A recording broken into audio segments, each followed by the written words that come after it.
14 তারিখের ঘটনা সম্পর্কে তিনি স্বীকার করেছেন, 12 তারিখের ঘটনা সম্পর্কে তিনি স্বীকার করেছেন যে এটা তাদের টোটাল পুলিশ ফেলিওর বলে তিনি মেনে নিচ্ছেন।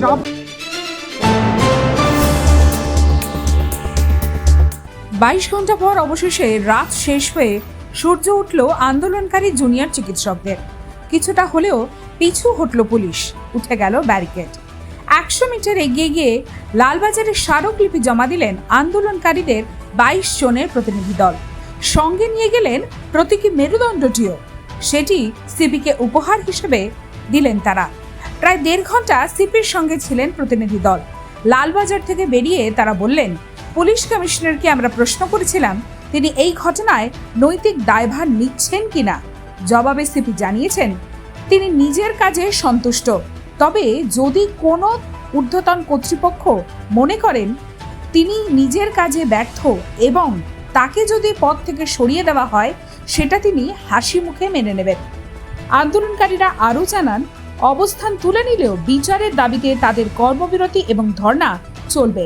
সোমবার সিপি বিনীত গোয়েলের পদত্যাগ এবং আরজিকর ঘটনায় বিচারের দাবিতে লালবাজার অভিযানে নামে জুনিয়র চিকিৎসকদের একটি দল। ফিয়ার্স লেনে সেই মিছিল আটকে দেওয়া হয়, সেখানেই অবস্থানে বসে পড়েন তারা।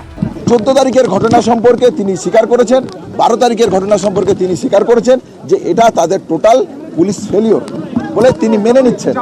মেনে নিয়ে তিনি যেটা বলেছেন যে স্যার আমাদের যে জায়গা, যে ক্রাইম সিন তদন্ত করার ব্যাপারে যে প্রশ্ন, দ্বিতীয়ত হচ্ছে যে এফআইআর করতে দেরি হলো কেন, এভিডেন্স ট্যাম্পারিং নিয়ে যে প্রশ্ন, এই প্রশ্নগুলো নিয়ে ডিটেলস আমরা আলোচনা করি।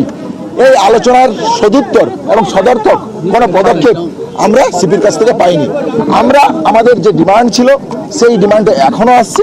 আমরা ডেপুটেশন সম্বলিত কপি দিলাম এবং এরপরও আমরা বলছি পরিষ্কারভাবে যে নৈতিক দায়ভার, যে ঘটনা ঘটেছে আরজিকরের বুকে, তার নৈতিক দায়ভার নিয়ে সিপির পদত্যাগ করা উচিত বলে আমরা মনে করি। এবং সেই দাবিতে আমাদের যে সুনির্দিষ্ট আন্দোলন কর্মসূচি চলছিল 5 দফা দাবিকে সামনে রেখে সেইভাবে আমাদের আন্দোলন পরবর্তীকালে ডেপুটেশন দেওয়ার কথা ছিল, আমরা ডেপুটেশন দিলাম। সেখানে আমাদের বাকি ছাত্রছাত্রী পড়ুরা আছে, তাদেরকে আমরা অ্যাড্রেস করব, ন্যায় বিচারকে দাবি নিয়ে আমরা শুরু করব। ডেপুটেশন আমরা দিলাম, আমরা এইখান থেকে অবস্থান বিক্ষোভ তুলে নেব, কিন্তু আমাদের ন্যায় বিচারের দাবিতে যে আন্দোলন চলছিল, আন্দোলন সেইভাবেই চলবে। সেখানে যে দাবি ছিল সিপির পদত্যাগ 3 নম্বর ডিমান্ড, সেই ডিমান্ডে আমরা এখনো অনড় থাকছি।